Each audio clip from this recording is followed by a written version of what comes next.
Oi, boa noite. Aqui é a Renata Bertrand, sou psicóloga, neuropsicóloga, e venho trazer mais um pouquinho de conteúdo para vocês hoje. Hoje eu vou falar com vocês sobre a deficiência intelectual.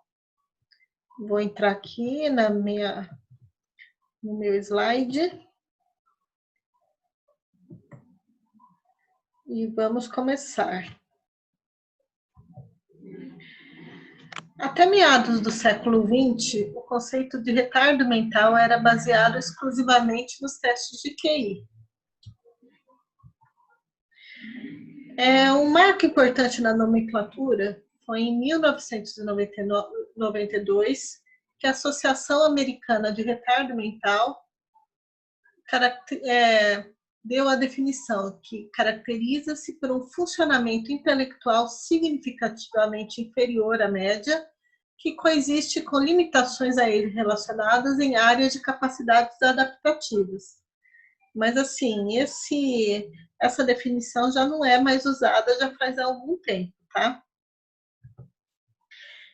Atualmente, o que é mais levado em consideração na hora de você fechar um diagnóstico de deficiência intelectual é um conjunto de fatores que a gente chama de comportamento adaptativo. Então, a gente vai ter que dar uma boa analisada em todos esses fatores a seguir: comunicação, vida doméstica, vida comunitária, saúde e segurança, cuidados pessoais, independência, vida acadêmica, se o indivíduo estuda ainda, e trabalho, se o indivíduo já possui uma atividade laboral. Segundo o DSM-5, que é o que é válido hoje em dia, na hora da gente fechar um diagnóstico, são os critérios: déficits confirmados por avaliação clínica e testes padronizados, tipo o VISC-3 ou VISC-4. Atualmente é mais usado o VISC-4 mesmo, e o VAIS-3, que no momento ele não está válido aqui no Brasil, mas era um teste que era usado. O VAIS-3, no caso, ele está passando por um momento de estudos para novas padronizações. Inclusive, eu participei da pesquisa que foi realizada no ano passado, mas assim, ainda estão concluindo esses estudos. O critério B são os déficits no funcionamento adaptativo, e o C, que o início de ambos tem que ser no período do desenvolvimento. Então, as queixas, elas têm que estar presentes desde a infância. Não adianta as queixas começarem a aparecer na vida adulta, por exemplo. O QI, existe uma necessidade de um julgamento clínico. A gente não faz mais apenas uma aplicação de testes padronizados para definir o QI do indivíduo. A gente faz um conjunto de análises, são aplicados os testes, sim, mas juntamente a isso, a gente tem que ter muito cuidado com as observações, com entrevista clínica, em caso de crianças, contato com a escola, ver como que o indivíduo está adaptado ao meio.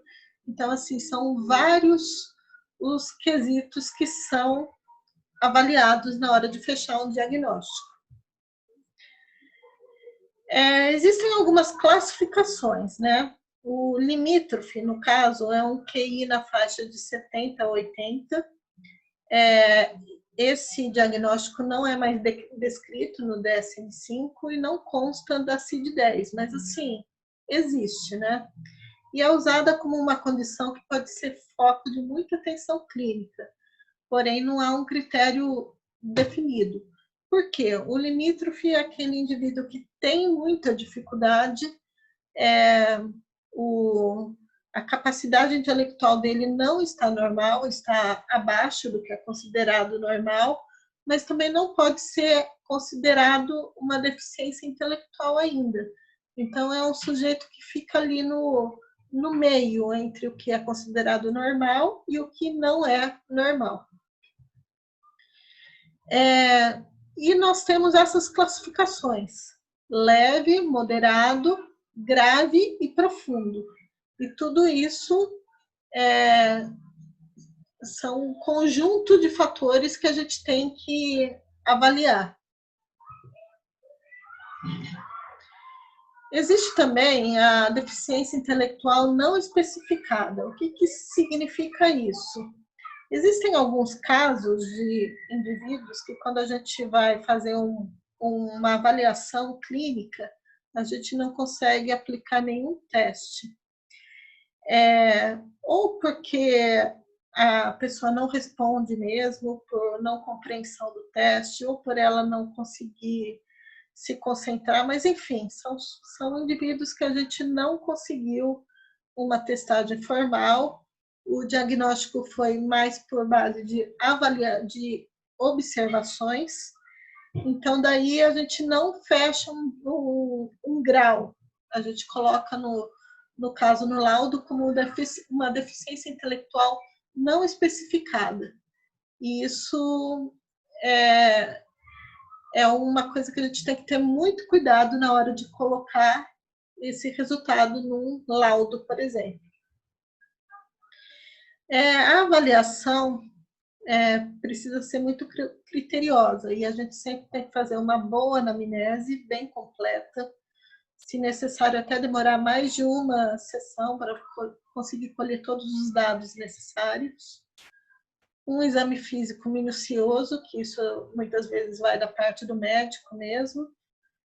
Cariótipo, que alguns médicos podem pedir esse exame, não é uma coisa da nossa área de psicologia, mas os médicos podem pedir isso.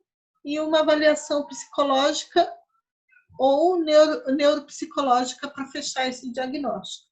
Então, precisa de tudo isso para se chegar num bom resultado, numa boa avaliação.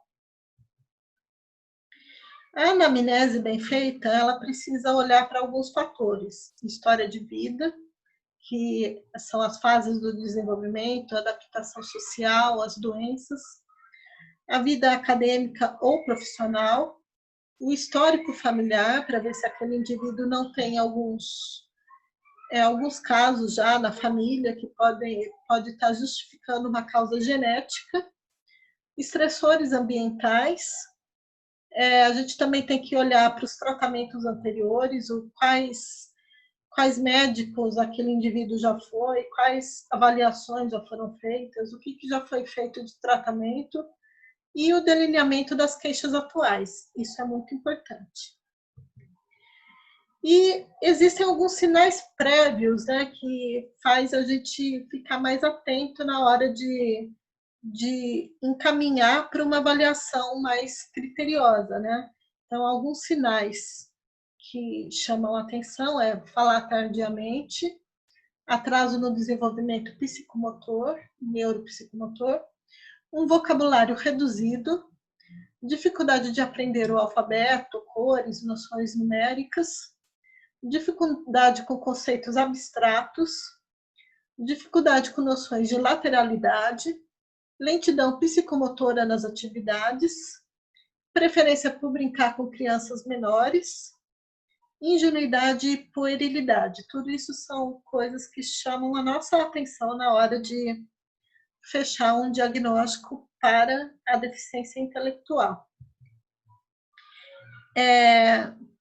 Como, assim, indicações de tratamento para esses casos, é muito importante intervenções educacionais. Então, muitas vezes, a adaptação de currículo, a escola ser orientada em relação às melhores maneiras de estar avaliando aquele indivíduo. Intervenções comportamentais e cognitivas comportamentais para trabalhar com as crianças costumam funcionar bastante. Educação familiar, né, porque muitas vezes a família não sabe como lidar com aqueles indivíduos, com o diagnóstico, então provavelmente eles vão precisar muito de suporte, de cuidados e de orientação. E, em alguns casos, a intervenção psicofarmacológica, que daí, no caso, o profissional da psicologia não pode fazer esse tipo de